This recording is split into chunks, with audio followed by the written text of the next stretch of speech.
Biliyorsunuz bu davanın daha soruşturma aşamasından itibaren çok büyük bir talihsizliği var. Yani daha önceki soruşturma aşamasında gerek emniyet mensuplarının gerek Diyarbakır'da savcılığın soruşturmayı titizlikle yürütmemesi, birçok şeyin eksik bırakılması, hatta bazı hususların karartılması gibi bir takım maalesef usulsüzlüklere muhatap olan bir dosya.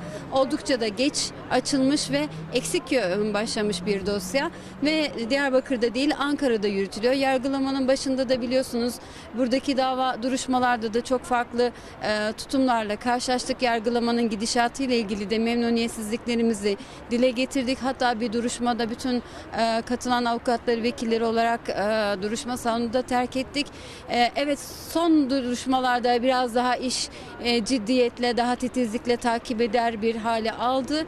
Zira bugün de gördüğünüz gibi insanlar geliyor ve davanın peşini bırakmıyorlar.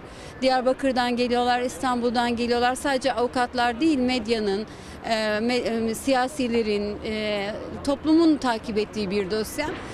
İnsanlık vicdanı yaralandı. Yapılan, işlenen suçların gerek vehameti, vahşeti gerekse o çocuklara olan borcumuzdan dolayı bütün toplum aslında bu davayı bir vicdani mesele olarak sıkı bir şekilde takip ediyor. Umarız yargı gereğini bir an önce yapar ve sonuçlandırır. En azından tahliye olmaması da çok bu anlamda maktullerin, şehitlerin yakınlarını sevindiriyor. Biliyorsunuz başlangıçta yani çok bariz bir şekilde dahil olduğu bilinen isimler bile tahliye edildi. Umarız tez zamanda eksiklikler tamamlanır, hak ettikleri cezayı bulurlar.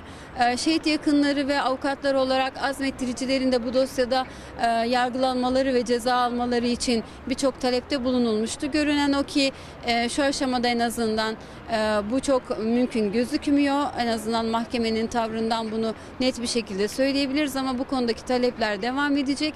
Ben şuna inanıyorum, vicdanlı insanlar eğer bu işin peşini bırakmazlarsa, toplum bu işin peşini bırakmazsa mutlaka suçlar hak ettikleri cezayı çekeceklerdir, alacaklardır ve herkes büyük bir sabırsızlıkla bu sonucu görmek istiyor. Aksi takdirde şunu da söyleyelim. Eğer yargılamalar ciddiyetle yapılmazsa, bu tür suçlar hak ettikleri cezaları bulmazsa şiddet o zaman bütün sokaklarımızda kol gezecek.